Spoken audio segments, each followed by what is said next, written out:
नमस्कार, आप देख रहे हैं के न्यूज नेशनल और मैं हूं आपके साथ में शोभित पाठक। तो रुक करते हैं महत्वपूर्ण सुर्खियों पर।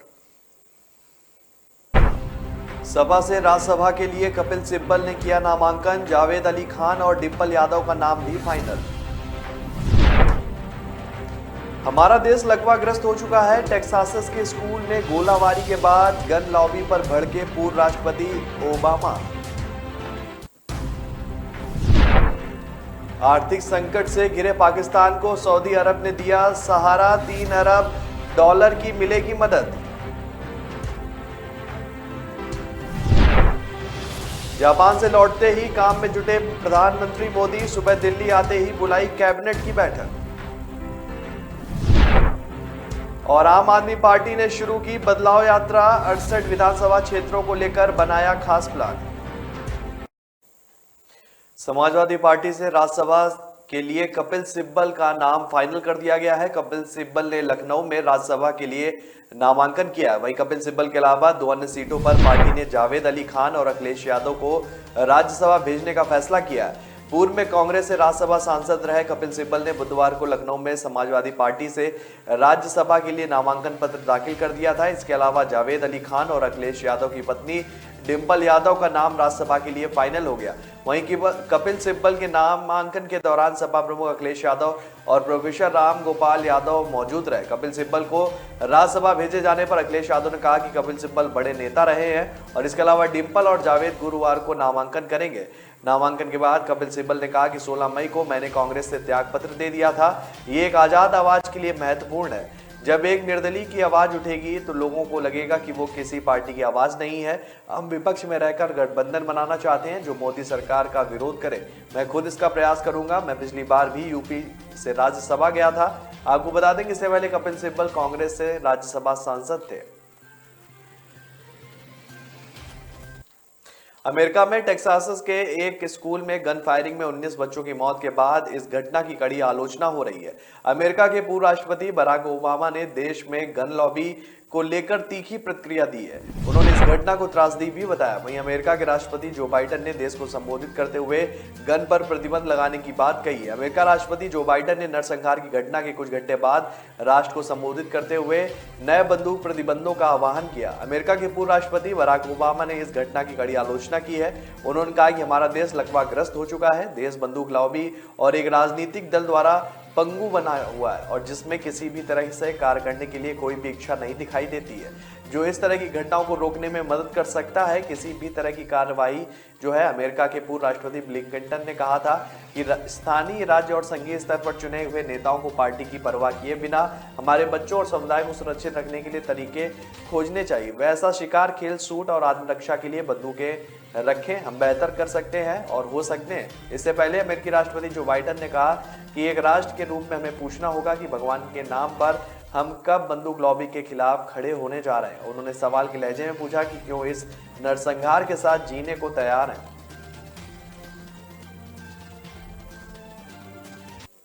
पाकिस्तान को जल्द ही सऊदी अरब से बड़ी आर्थिक मदद मिलने वाली है। सऊदी अरब पाकिस्तान को किंगडम की जमा राशि 3 अरब डॉलर के विस्तार को अंतिम रूप दे रहा है। सऊदी वित्त मंत्री मोहम्मद अल जादान ने राइटर को जानकारी दी है कि दावोस में वर्ल्ड इकोनॉमिक फोरम से मिलकर उन्होंने कहा कि वर्तमान में पाकिस्तान को 3 अरब डॉलर की जमा राशि देने को अंतिम रूप दे रहे हैं। बता दें कि पिछले साल सऊदी अरब ने अपने विदेश भंडारण का समर्थन करने में मदद के लिए पाकिस्तान के केंद्रीय बैंक में 3 अरब डॉलर जमा किए थे। जादान ने और विवरण नहीं दिया, लेकिन 1 मई को दोनों देशों ने एक संयुक्त बयान में कहा कि वे अवधि का विस्तार करके या अन्य विकल्पों के माध्यम से जमा का समर्थन करने की संभावना पर चर्चा करेंगे। जादान ने कहा कि पाकिस्तान एक महत्वपूर्ण सहयोगी है और किंगडम दक्षिण एशियाई राष्ट्र के पीछे खड़ा रहेगा। गौरतलब है कि मुद्रास्फीति की ऊंची दर, घटते विदेश मुद्रा भंडारण और गहराता चालू खाते का घाटा और मुद्रा के कमजोर होने से पाकिस्तान आर्थिक चुनौतियों के बीच घिरा हुआ है। आपको बता दें कि पिछले दिनों पाकिस्तान की सरकार ने आपातकालीन आर्थिक योजना के तहत कारों, मोबाइल फोन, घरेलू उपकरणों और हथियार जैसी सभी गैर जरूरी विलासिता की वस्तुओं के आयात पर प्रतिबंध लगा दिया। पाकिस्तान के प्रधानमंत्री शहबाज शरीफ ने फैसले की घोषणा करते हुए 19 मई को ट्वीट किया था कि इस कदम से देश की कीमती जो है विदेशी मुद्रा की बचत होगी। प्रधानमंत्री मोदी अपनी 3 दिवसीय जापान यात्रा से वापस लौट चुके हैं। वह आज सुबह ही दिल्ली पहुंचे, लेकिन खास बात यह रही कि वह भारत से लौटते ही अपने काम में जुट गए। प्रधानमंत्री ने सुबह ही कैबिनेट बैठक बुला ली थी और पीएम मोदी ने सभी मंत्रियों के साथ कैबिनेट बैठक की। इस दौरान सभी मंत्री मौजूद रहे। जानकारी के मुताबिक प्रधानमंत्री नरेंद्र मोदी ने जापान यात्रा के दौरान करीब 24 बैठकें की। मंगलवार को भी मोदी 11 घंटे के अंदर करीब 12 कार्यक्रमों में शामिल हुए। वह अपनी इस यात्रा में सिर्फ 7 घंटे सोए। वह 22 मई की रात 8 बजे जापान के लिए रवाना हुए थे। पीएम ने 1.5 घंटे तक विमान में अधिकारियों के साथ बैठक की। 23 मई की सुबह 7:30 बजे वो टोक्यो पहुंचे थे। 40 मिनट बाद यानी सुबह 8:30 बजे से 9 कार्यक्रम में शामिल हुए। 23 मई को कुल 12 घंटे तक प्रधानमंत्री मोदी ने बैठक व अन्य कार्यक्रमों में शिरकत की।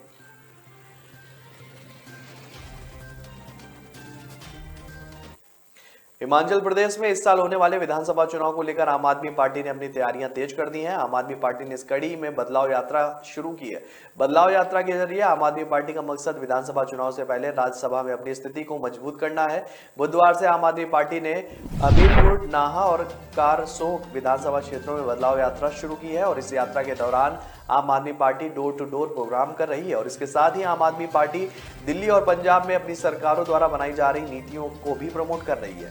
आम आदमी पार्टी के हिमाचल प्रदेश यूनिट के प्रवक्ता पंकज ने दावा किया है कि हिमाचल प्रदेश के सभी 68 विधानसभा क्षेत्रों में बदलाव यात्रा निकाली जाएगी। इसके साथ ही उन्होंने दावा किया कि यात्रा के दौरान हिमाचल प्रदेश की जनता से एजुकेशन, हेल्थ और रोजगार के मुद्दे पर भी बात होगी।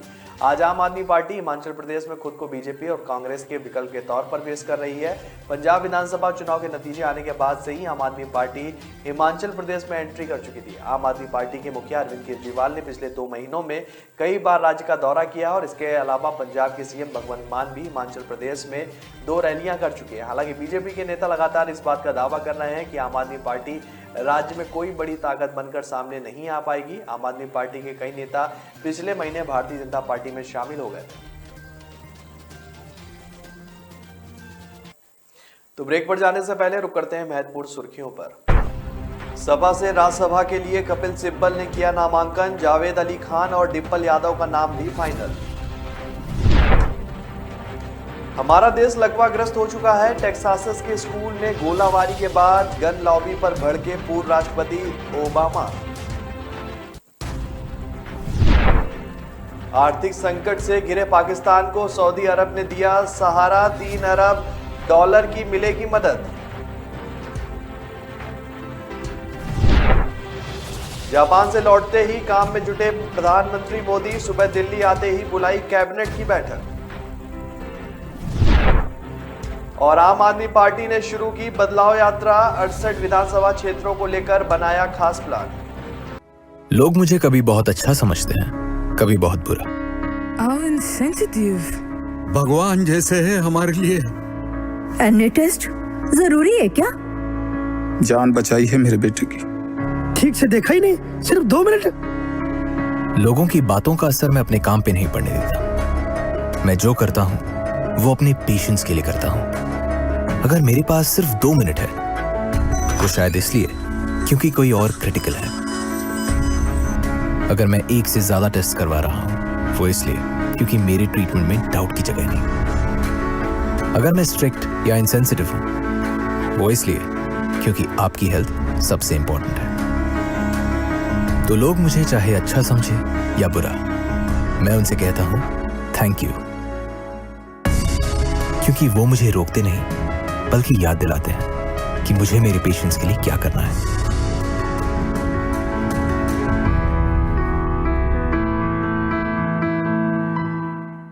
ब्रेक के बाद फिर स्वागत है आपका। रुक करते हैं आगे की खबरों पर। उड़ीसा के गंजम में कलिंगा घाट के पास मंगलवार की रात को बड़ा हादसा हो गया। यहां पर बस पलटने की वजह से 6 लोगों की मौत हो गई, जबकि उस पर सवार 40 यात्री घायल हो गए। फायर ऑफिसर प्रधान ने बताया कि पश्चिम बंगाल के पर्यटन दरिंगबाड़ी से वापस लौट रहे थे। उन्होंने बताया कि जरूर ऐसे में ब्रेक फेल होने की वजह से या फिर घाट रोड पर नया ड्राइवर होने की वजह से ऐसा हादसा हुआ है। असम के दर्रांग जिले के सिपाझार में मंगलवार को एक तेज रफ्तार ट्रक से कुचलकर कम से कम 5 लोगों की दर्दनाक मौत हो गई, जबकि 2 अन्य घायल हुए हैं। एक पुलिस अधिकारी ने जानकारी दी। उन्होंने बताया कि हादसा राष्ट्रीय राजमार्ग 15 पर चारियाली कॉलेज के पास हुआ था। पुलिस के मुताबिक लोगों को कुचलने के बाद ट्रक सड़क किनारे पेड़ से टकरा गया। हादसे के बाद ट्रक चालक और जो है खलासी मौके से फरार हो गए हैं। अधिकारियों ने बताया कि दोनों घायलों को बेहतर इलाज के लिए गुवाहाटी चिकित्सा महाविद्यालय अस्पताल रेफर किया गया है। बाराबंकी जिले के सफदरजंग इलाके के पैलरी चौराहे के निकट बुधवार को सुबह अयोध्या से लखनऊ की ओर जा रही एक कार के सामने से आ रहे कंटेनर से भी जो भीषण भिड़ंत हो गई। इसमें 4 लोगों की मौके पर ही मौत हो गई।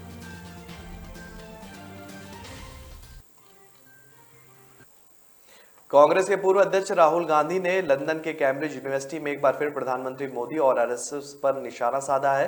राहुल गांधी ने मोदी की तुलना कोरिया मॉडल से कर दी। राहुल के निशाने पर चुनाव आयोग से लेकर मीडिया और सोशल मीडिया कंपनियां भी रहीं। कैम्ब्रिज यूनिवर्सिटी में राहुल गांधी ने कांग्रेस में बदलाव को लेकर भी बात की और चीन की विस्तारवादी नीति को लेकर यूक्रेन युद्ध तक अपने विचार व्यक्त किए। प्रोफेसर श्रुति कपिला के साथ सोमवार रात को हुई बातचीत के दौरान कार्यक्रम का वीडियो जो है कांग्रेस ने काट छाट कर 24 घंटे बाद जारी किया। बातचीत के दौरान राहुल गांधी ने दावा किया कि भारत के तमाम राज्यों में मुख्य रूप से 2 पार्टियां ही हैं। कैम्ब्रिज यूनिवर्सिटी में राहुल गांधी ने कई मसलों को लेकर बातचीत की। मोदी की आर्थिक नीतियों की तुलना कोरिया से करते हुए राहुल गांधी ने कहा कि मोदी कोरिया मॉडल के मुताबिक सोच रखते हैं, जहां उन्हें लगता है कि बड़ी आबादी को थोड़ा बहुत भुगतान कर सत्ता और संपत्तियों को कुछ लोगों के नियंत्रण में कर सकते हैं। राहुल गांधी ने कहा कि यह भारत में नहीं चलेगा, इसका जबरदस्त दुष्परिणाम भी होगा। राहुल गांधी ने कहा कि कांग्रेस अपने समय में बड़े व्यापार और किसान मजदूरों के बीच संतुलन बैठाने का काम कर रही थी। आरएसएस पर हमला करते हुए राहुल गांधी ने कहा कि भारत में लोकतंत्र के बुनियादी ढांचे पर एक संस्थान द्वारा कब्जा किया जा रहा है। राहुल ने कहा कि संविधान के मुताबिक भारत राष्ट्र नहीं राज्यों का संघ है और राज्यों में संवाद जरूरी है। कांग्रेस भारत को संवाद के रूप में देखती है, जबकि आरएसएस के लिए भारत मात्र एक नक्शा है।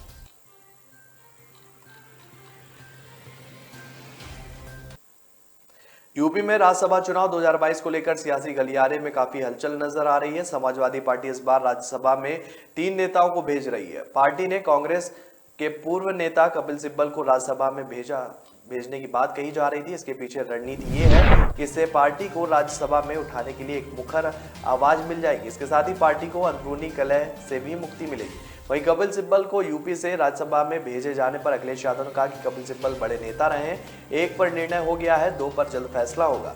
आज देश किस दौर पर है, आज बड़े बड़े सवाल हैं। इसके अलावा अखिलेश ने कहा कि डिंपल यादव और जावेद अली खान गुरुवार को नामांकन करेंगे।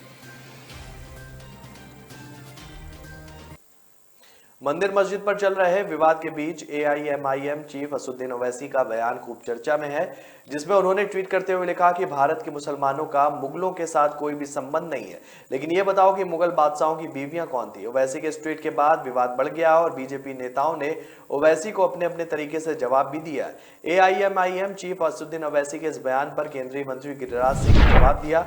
उन्होंने कहा कि मेरा मानना है कि ओवैसी भारत की सामाजिक समरसता को तोड़ना चाहते हैं। यह बयान नहीं है, बल्कि भारत के सनातन को वो गाली देने का काम कर रहा है। गिरिराज सिंह ने के अलावा जो है मध्य प्रदेश के गृह मंत्री नरोत्तम मिश्रा ने भी ओवैसी पर जमकर हमला बोला। उन्होंने ओवैसी को मुस्लिमों का भस्मासुर बता दिया। उन्होंने कहा कि अगर यहाँ के मुसलमानों का मुगलों से कोई संबंध नहीं था तो मुगलों के स्मारकों पर आप क्यों बड़े जोर से हल्ला मचाने लगते हो। एक तरफ जहाँ बीजेपी नेताओं ने ओवैसी को उनके टिकट के लिए घेरा, वहीं असदुद्दीन ओवैसी ने महंगाई का जिक्र करते हुए बीजेपी पर तंज कसा। ओवैसी ने कहा कि महंगाई के लिए मुगल और बेरोजगारी के लिए औरंगजेब जिम्मेदार है। इनको सिर्फ मुसलमानों से और इस्लाम से नफरत है। पेट्रोल डीजल की कीमत का औरंगजेब जिम्मेदार है, बादशाह अकबर जिम्मेदार है, कीमतों में इजाफा होने का, और शाहजहां नौजवानों में बेरोजगारी का जिम्मेदार है।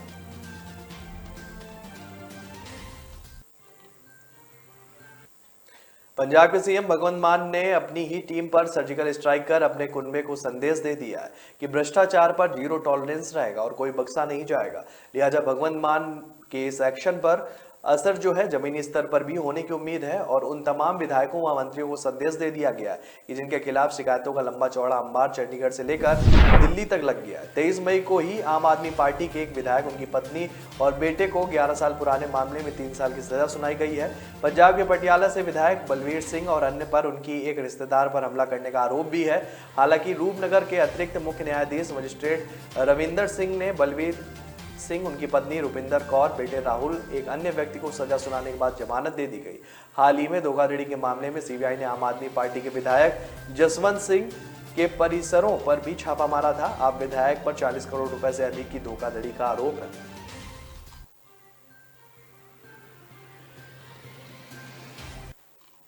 तो ब्रेक पर जाने से पहले रुक करते हैं महत्वपूर्ण सुर्खियों पर। सपा से राज्यसभा के लिए कपिल सिब्बल ने किया नामांकन, जावेद अली खान और डिंपल यादव का नाम भी फाइनल। हमारा देश लकवाग्रस्त हो चुका है, टेक्सास के स्कूल में गोलाबारी के बाद गन लॉबी पर भड़के पूर्व राष्ट्रपति ओबामा। आर्थिक संकट से घिरे पाकिस्तान को सऊदी अरब ने दिया सहारा, $3 अरब की मिलेगी मदद। जापान से लौटते ही काम में जुटे प्रधानमंत्री मोदी, सुबह दिल्ली आते ही बुलाई कैबिनेट की बैठक। और आम आदमी पार्टी ने शुरू की बदलाव यात्रा, 68 विधानसभा क्षेत्रों को लेकर बनाया खास प्लान। कामयाबी की असली पहचान तभी होती है जब उसकी बुनियाद मजबूत हो, क्योंकि जिन्हें खुद पर भरोसा हो उनकी ताकत कभी कम नहीं होती है। इसलिए भरोसा करिए सिर्फ विकी पावर प्लस टीएमटी बात पर। अब घर बनेगा स्ट्रॉन्ग, चलेगा लाइफ लॉन्ग। ब्रेक के बाद फिर स्वागत है आपका। रुक करते हैं आगे की खबरों पर। मध्य प्रदेश में कथावाचक प्रदीप मिश्रा के प्रधानमंत्री नरेंद्र मोदी का उल्लेख करने पर सियासत गर्मा गई है। पूर्व मुख्यमंत्री दिग्विजय सिंह ने कथावाचक प्रदीप मिश्रा से पूछा कि मोदी प्रसंग हमारे किस धार्मिक ग्रंथ का अंग है।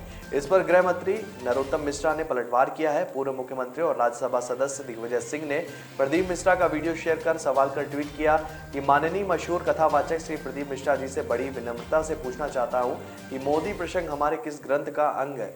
वीडियो में प्रदीप मिश्रा अपने श्रोताओं से कह रहे हैं कि 24 घंटे मोदी के पीछे पड़े रहते हैं। उन्होंने कहा कि प्रधानमंत्री नरेंद्र मोदी हैं तो हिंदू ही, नहीं होगा तो रोएंगे। वह श्रोताओं से भगवान से प्रार्थना करने को कह रहे हैं कि उन्हें नरेंद्र मोदी जैसा प्रधानमंत्री मिला। दिग्विजय सिंह ने सवाल किया है कि आप कह रहे हैं कि मोदी है तो हिंदू है, क्या हिंदुओं का अस्तित्व मोदी जी के जन्म लेने के बाद हुआ है?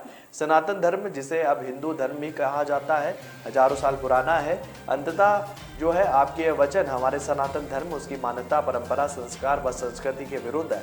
आप धार्मिक कथा कह रहे हैं या मोदी जी का प्रचार कर रहे हैं? दिग्विजय सिंह के ट्वीट पर बीजेपी विधायक रामेश्वर शर्मा ने कहा कि अच्छा तो कांग्रेस तय करेगी, कथावाचक क्या बोलेंगे। श्री राम मंदिर बनवाने वाले जो है, काशी को संवारने वाले प्रधानमंत्री नरेंद्र मोदी हम हिंदुओं के लिए किसी भी अवतार से कम नहीं है। आप जाकिर नायक की तकरीरें कराने का मुगलता पाले हुए हैं, जो अब इस जन्म में संभव नहीं है।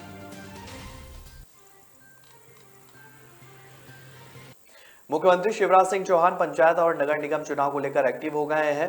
सुबह 6:30 बजे सीएम ने रायसेन और नरसिंह जिले में अधिकारियों और प्रभारियों मंत्रियों के साथ बैठक की। सीएम ने दोनों जिलों में समरसा पंचायत जो है चुनने से पहले का लोगों से बात की है। मुख्यमंत्री शिवराज सिंह चौहान ने बैठक में कहा कि पंचायत के चुनाव होने वाले हैं। विधायक मंत्री अपने क्षेत्रों में कुछ जो है समरस पंचायतें बनाने की पहल करें जहां निर्विरोध चुनाव हो। आप पंचायत के लोगों को जोड़ें, उन्हें प्रोत्साहित करें। ऐसी पंचायतों में हम प्राथमिकता के आधार पर गरीब कल्याण की योजना को 100% सैचुरेट करने में प्रयास कर रहे हैं। मुख्यमंत्री ने कहा कि समरस पंचायतों में कुछ सुविधाएं हम देंगे, जैसे कि वहां कितने हितग्राही हैं, विभिन्न योजनाओं के सभी को एक साथ लाभान्वित कर देंगे। और आउट ऑफ द वे जाकर मुख्यमंत्री ने कहा कि पंचायत के चुनाव में कई बार लड़ाई झगड़ा बहुत होता है। एक कोशिश यह हो जाए कि कुछ पंचायत ऐसी हो जहां चुनाव नहीं होंगे, हम मिलकर तय करें। उन्होंने कहा कि इससे गांव का भला हो जाएगा। मुख्यमंत्री ने कहा कि मैं मानता हूं कि कठिन काम है, लेकिन कई जगह हो सकता है और जहां हो सकता है वहां आप लोग करें। मुख्यमंत्री शिवराज सिंह चौहान ने दोनों जिलों के अधिकारियों से सरकारी योजनाओं की स्थिति को लेकर जानकारी ली। उन्होंने माफिया और गुंडे बदमाशों पर सख्त कार्रवाई करने का निर्देश भी दिया। साथ ही गरीबों को सरकार की योजनाओं को आसान और सुविधाजनक तरीके से पहुंचाने का भी निर्देश दिया गया। जम्मू कश्मीर के बारामूला में सुरक्षा बलों को बड़ी कामयाबी हाथ लगी है। यहां एक ऑपरेशन में सुरक्षा बलों ने 3 पाकिस्तानी आतंकी मार गिराए। वहीं इस ऑपरेशन के दौरान एक जवान शहीद हो गया। बताया गया है कि आतंकियों से बड़ी संख्या में हथियार और गोला बारूद भी बरामद किया गया है। जम्मू कश्मीर पुलिस की तरफ से यह जानकारी दी गई है। जानकारी के मुताबिक इस वक्त कश्मीर घाटी में आतंकी अपने मंसूबों को अंजाम देने की कोशिश कर रहे हैं। लगातार घुसपैठ की कोशिशें भी हो रही हैं, जिन्हें भारतीय सेना नाकाम करने का काम कर रही है। बताया गया है कि मारे गए पाकिस्तानी आतंकी भी इसी तरह की कोशिश में थे। सरहद पार से बड़ी मात्रा में हथियार भेजे जा रहे हैं। पिछले दिनों आतंकियों ने अमरनाथ यात्रा को लेकर भी धमकी दी थी, इसलिए सुरक्षा बल लगातार एक्टिव है और ऐसी हरकत पर नजर बनाए हुए है।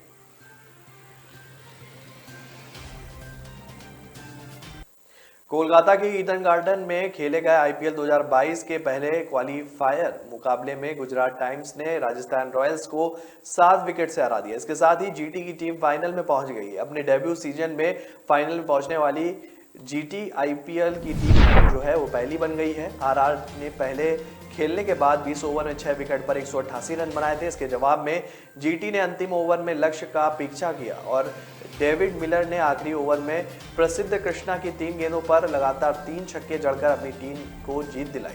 क्वालीफायर में एक में जीत के साथ ही गुजरात फाइनल में पहुंच गई है। गुजरात की इस जीत के बाद डेविड मिलर ने राजस्थान रॉयल्स से माफी मांगी। उन्होंने अपने ट्विटर पर सॉरी लिखते हुए राजस्थान को टैग किया।